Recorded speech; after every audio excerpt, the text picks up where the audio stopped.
কলকাতার বুকেই এরকম এক গোপনীয় বিরাট ধর্মীয় স্থান যেটা প্রায় সবুজে ঘেরা আর যেখানে হাজার হাজার মানুষের জন্য বিনামূল্যে ভোগ নিবেদন করা হয়, এ এক অপরূপ আশ্চর্য জায়গা। এখানে যেতে গেলে তোমাদের কিরকম কি খরচা হতে পারে তার সমস্ত কিছু এই ভিডিওর মাধ্যমে তুলে ধরেছি।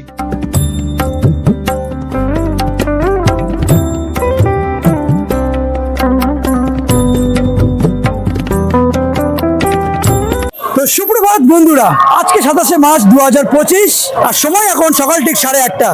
এই মুহূর্তে আমি এখন হাওড়া স্টেশনের সামনেই দাঁড়িয়ে আছি। তো দীর্ঘ প্রায় 1.5 থেকে 2 বছর পর এসছি হাওড়া স্টেশনে এখানে। তার কারণ এখান থেকে আমাদের গন্তব্য হচ্ছে বারুইপাড়া। তো বারুইপাড়া যাওয়ার জন্য আমরা আপ ডাউন দুটো টিকিট কেটে নিয়েছি। তো আমাদের ট্রেন ছাড়বে ঠিক সকাল 9:40-এ। তো এখনই ফুড প্লাজাতে ঢুকে এবার একটু চা কফি খাওয়া যাক। হয়তো ভাড়ে এখন এই মুহূর্তে চাটা পাইনি, তবে এটা দিয়ে ভালোভাবে এখন কাজ চালিয়ে নিচ্ছি আমরা। এই যে পুরো জার্নিটা তোমরা জাস্ট দেখতে থাকো, কি অসাধারণ জার্নি হতে চলেছে এটা। তো আমাদের ট্রেন হাওড়া বারুইপাড়া লোকাল 7 নম্বর প্ল্যাটফর্মে দিয়েছে। এই ট্রেনটা হচ্ছে বর্ধমান লোকাল, এটা কট লাইন দিয়ে যাবে। এটা অলরেডি আমাদের ট্রেন এখন জাস্ট ঢুকে গেছে হাওড়া স্টেশনে। 7 নম্বর প্ল্যাটফর্ম থেকে ছাড়ছে আজকে। আপাতত ট্রেনে হচ্ছে আমরাই এখন মালিক, কেন ট্রেনটা এখন পুরোটাই ফাঁকা। তো সকাল এখন 9:45। এই মুহূর্তে জাস্ট ট্রেনটা আমাদের হাওড়া স্টেশন থেকে রওনা দিল বারুইপাড়ার উদ্দেশ্যে। আর বারুইপাড়া স্টেশন হলো হাওড়া স্টেশন থেকে প্রায় 24 কিলোমিটার। ঠিক বারুইপাড়ার আগের স্টেশন হচ্ছে বেগমপুর। মানে বেগমপুর আসলেই তোমাদের বুঝে যেতে হবে বারুইপাড়ায় নামতে হবে। হাওড়া জংশন থেকে বারুইপাড়ার মোট 7 থেকে 8খানা স্টেশন।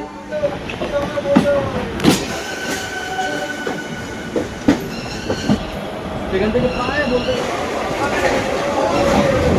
তুমি সুখ যদি নাহি পাও, যাও সুখের সন্ধানে যাও। আমি তোমাকে পেয়েছি হৃদয় মাঝে, আরো তবে কিছু চাই গো, আমারও পরানো যাহা চাই।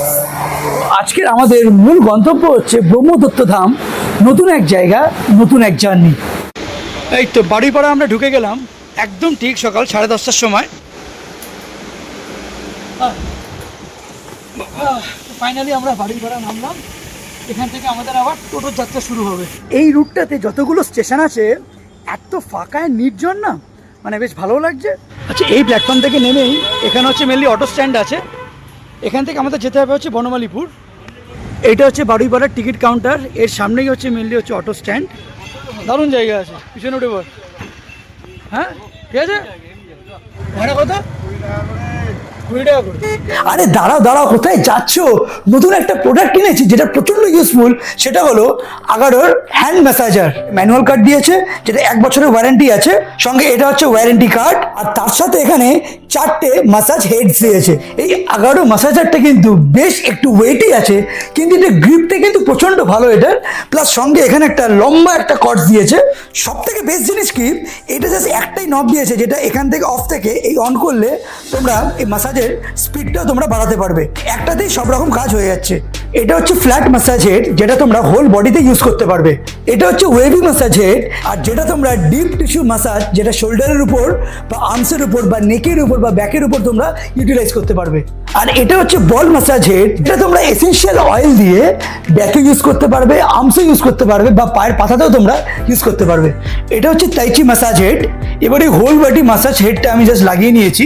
এবারে রেগুলেটরটা জাস্ট ঘুরিয়ে এবার চালু হয়ে গেল। এই দেখো, এবার তোমরা ইচ্ছা মতো নিজেদের ইচ্ছা মতো তোমরা স্পিডটা বাড়াতে কমাতে পারবে। কি আরাম! আরে আরে আমাকে এইটা থাকলে আমাকে পার্লারও যেতে হবে না, বাড়িতে ইনস্ট্যান্ট সব রকম তোমরা মাসাজ ফেসিলিটি পেয়ে যাচ্ছ। তুই আগারো হ্যান্ড ম্যাসাজারটা আমার জন্য কিন্তু প্রচন্ড এটা ইউজফুল হয়েছে। তোমরা যদি চাও এই প্রোডাক্টটা আমার ডেসক্রিপশন বক্সে লিঙ্ক দেওয়া থাকবে, সেখান থেকে পারচেস করতে পারো। অটো করে বনমালীপুরে হচ্ছে ভাড়া মাথা পিছু হচ্ছে 20 টাকা করে। তো ভাই কীরকম লাগছে জার্নিটা? দারুণ দারুণ। তো আমরা এখন ঢুকে গেলাম ঠিক লালমাটির রাস্তাতে। আচ্ছা, হিসেব মতো কিন্তু আমাদের 10 মিনিটও লাগেনি। 5 to 7 মিনিটসের মধ্যে আমরা এই মন্দিরের সামনে চলে এসেছি। আচ্ছা, অটো টোটো সমস্ত কিছু একদম আমাদের এই ব্রহ্মদত্ত মন্দিরের সামনে কিন্তু সব এখানে পার্কিং করছে।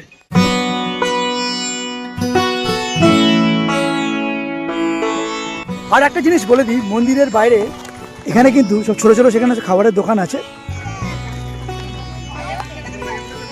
এই ব্রহ্মদত্ত মন্দিরটি হলো শ্রী নারায়ণ মহারাজের প্রতিষ্ঠিত করা একটি ধর্মীয় স্থান, যিনি মানবতাকে জাগ্রত করাতে বিশ্বাসী।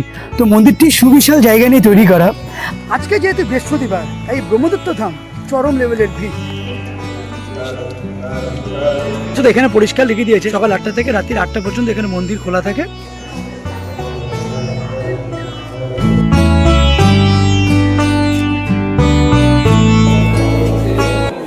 জাস্ট মন্দিরের প্রবেশদ্বারে আমরা প্রবেশ করলাম। এখন পুজো দিতে গেলে 51 টাকার ডালা আছে, আর হচ্ছে 101 টাকার ডালা আছে। যেটা তোমাদের পছন্দ তোমরা নিয়ে নেবে। আমরা এখানে 101 টাকার ডালা নিয়েছি। 101 টাকার ডালাতে এখানে নারকেল দিচ্ছে, কিছু ফুল দিচ্ছে, নকুলদানা, মিশ্রি, ধূপকাঠি, আর এখানে বোধহয় একটা খাজা দিয়েছে। এখানে একটা, এই দেখো এখানে একটা বড় খাজা দিয়েছে, হচ্ছে কর্পূর দিয়েছে, এখানে একটা লেবু দিয়েছে।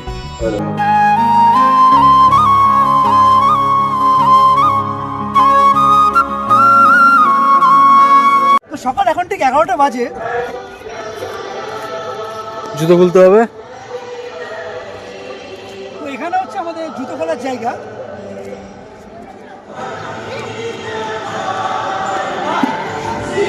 দারুণ দারুণ, অসাধারণ জায়গা। চলো।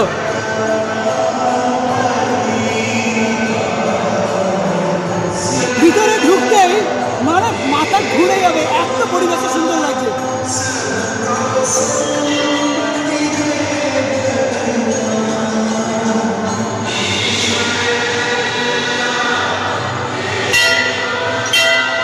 এই মন্দিরের ঘন্টা কিন্তু শুধু বাজানোর জন্য নয়, এর কিন্তু আলাদা একটা পজিটিভিটি আছে ঘন্টা। এটি একটি কচ্ছপ যেটা এখানে পূজিত করা হয়।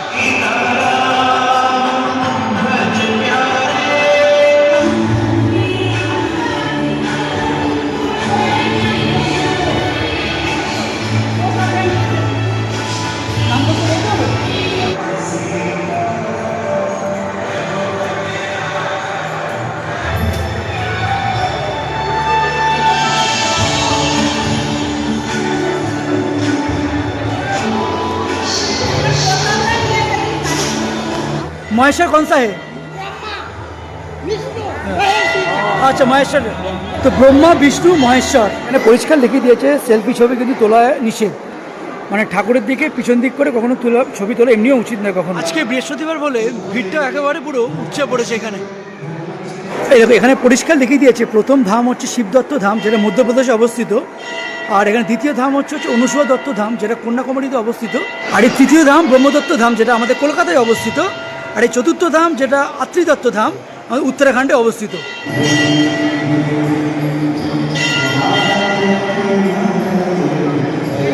তো এখানে আরতির টাইমিং হচ্ছে দুপুরবেলা ঠিক 1টার সময়।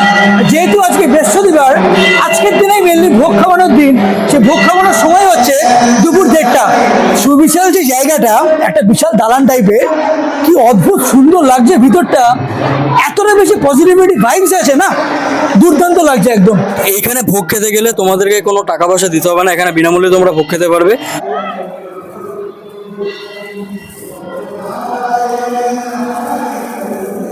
এত গরম না, এখানে পুরো পা দেওয়া যাচ্ছে না। আমাদের কিভাবে যে হাঁটছি আমি জানি ভালো করে।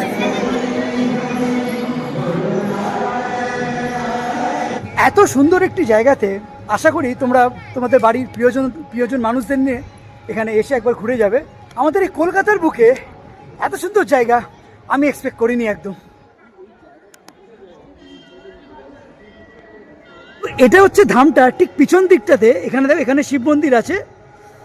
তো আমরা মন্দিরের ঠিক নিচের দিকটা এসেছি, এসে দেখি এরকম একটা পরিবেশ। নিচটা এখানে বিশাল বড় একটা শিবলিঙ্গ। ব্রহ্মদত্ত ধামের কনস্ট্রাকশন কিন্তু এখনো অনেক বাকি।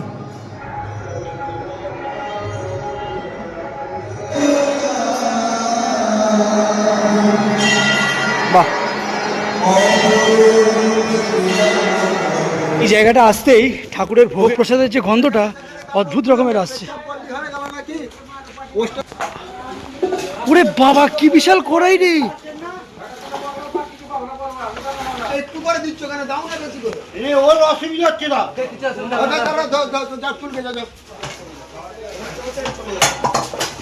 এত বড় কড়াইতে যে রান্না হচ্ছে এখানে কিন্তু কোনো পরিমাণ নেই, কিন্তু 2000, 5000, 10,000, 12,000 যত লোক হবে তত লোক এখানে বসে খেতে পারবে। দাদা এখান থেকে কি সবাই খেতে পারবে নাকি? ও এখানে বসে খেতে পারবে তাই তো? আচ্ছা আচ্ছা আচ্ছা আচ্ছা, তো এখানে খাবারগুলো সব এখানে স্টোর করা হচ্ছে, আর আমরা যারা এখানে এসেছি তারা সব এখানে বসে ওই পুরো জায়গাটা জুড়ে এখানে বসে খাওয়া দাওয়া করবে। এই ধামটায় এসে একটা সুবিধা কি, তোমরা ফটোগ্রাফি ভিডিওগ্রাফি সমস্ত কিছু করতে পারবে, কোনো নিষিদ্ধ কিচ্ছু নেই। জাস্ট ঠাকুরের সামনে কোনো সেলফি তুলতে পারবে না, এটাই হচ্ছে জাস্ট প্রবলেম।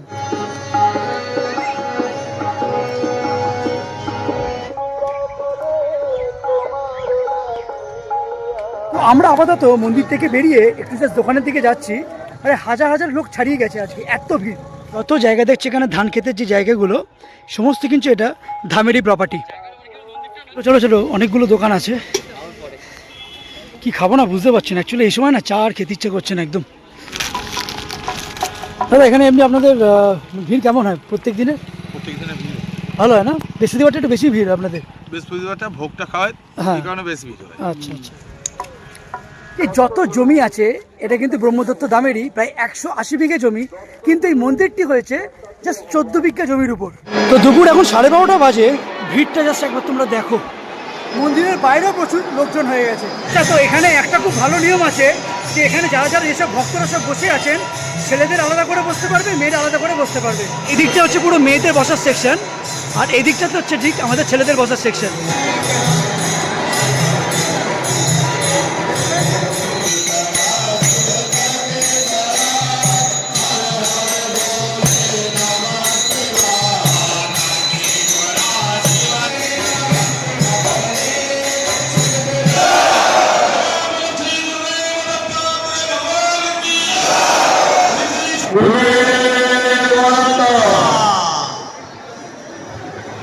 দুপুর এখন 1:05, এই মুহূর্তে এখন আরতির টাইম আমাদের।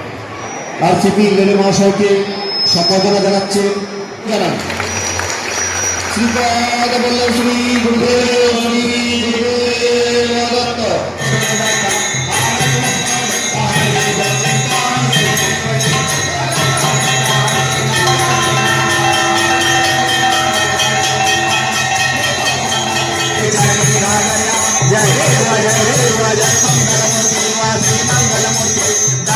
আরতি এখন শেষ হলো, এটা হচ্ছে এখন কুপনের লাইন চলে গেছে আমাদের ভোগ খাওয়ার জন্য। এ কোথায় রে, কোথায় লাইন চলে গেছে?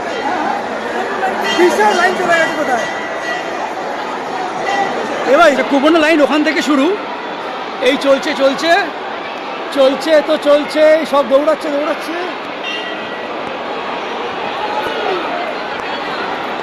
লাইনটা অ্যাকচুয়ালি ওই দিক থেকে পিছনে চলে গেছে, গিয়ে গিয়ে গিয়ে এখান দিয়ে গিয়ে সোজা এই যে জানলাটা দেখছো, লাইনটা অ্যাকচুয়ালি ওখান দিয়ে ঘুরে এই জানলার এখান দিয়ে ভিতর দিয়ে আবার যেতে হবে। আমি ভিতরে ধামের এক দাদাকে কিছু পটিয়ে পাঠিয়ে কুপন নিয়ে নিয়েছি, আমি আর ভাই। হ্যাঁ, বিশাল লাইন ওইদিকে, কী অত লাইন দেবে? হ্যাঁ, ওরা ভিতর থেকে আমি কুপন দিয়ে দিয়েছি। এটা হচ্ছে ভোগের কুপন, ব্রহ্মদত্ত ধাম। দুপুর 2টো বাজে, এখন এবার আমরা খাওয়ার জন্য প্রবেশ করছি ভোগশালায়। চলুন, চল চল চল, চলো, হরে হরে মহাদেব, এগিয়ে চল, চলো। সবাই বসে গেছে এখন খাওয়ার জন্য। যে কোনো পীঠস্থানে পাত পেরে বসে ঠাকুরের ভোগ খাওয়ার মজাই আলাদা, সেটা ভাত হোক কি লাবড়ার তরকারি বা পায়েস হোক না কেন। আমার ঠাকুরের পরিবেশ দারুণ লাগে, ঠিক আছে, এটা আমাদের মেন্টাল স্যাটিসফ্যাকশন লাগে। আর যেখানে বসে যে আমরা খাচ্ছি সবাই একসাথে মিলে এই ফুড এনজয় করতে করতে অসাধারণ। ঠাকুরের ভোগ আলাদা করে আর কি বলবো, গরম গরম একদম খাচ্ছি, এটাই একদম মন থেকে শান্তি। যেই পরিমাণে গরম পড়েছে, এত মানুষ যে হবে আমার কোনো আইডিয়া ছিল না, একদম কাতারে কাতারে মানুষ এসছে আজকে। ঘড়ির কাঁটা প্রায় এখন 2:30, আর আমরা দুজনে এই মুহূর্তে ঠাকুরের ভোগ টোক খেয়ে মন্দিরের বাইরে জাস্ট বেরিয়ে গেছি আমরা ট্রেন ধরবো বলে। তো ওভারঅল আমাদের এক্সপিরিয়েন্স এটা এখন এই মুহূর্তে বলতে চলেছি ভীষণ ভালো। যারা মহারাজ আছেন বা যারা স্টাফস আছেন বিহেভিয়ার প্রচণ্ড ভালো, কোনো রকম ওই টর্চারেবল কোনো টাকা পয়সা চাওয়ার ব্যাপার নেই একদম। তোমাদের যেটা মনে করো তোমরা সেটা তোমরা দিতে পারবে ঠাকুরকে ডোনেশন হিসাবে। আমরা এখন এই মুহূর্তে বেরিয়ে যাচ্ছি মন্দির প্রাঙ্গণ ছেড়ে। টাটা, খুব ভালো থেকো।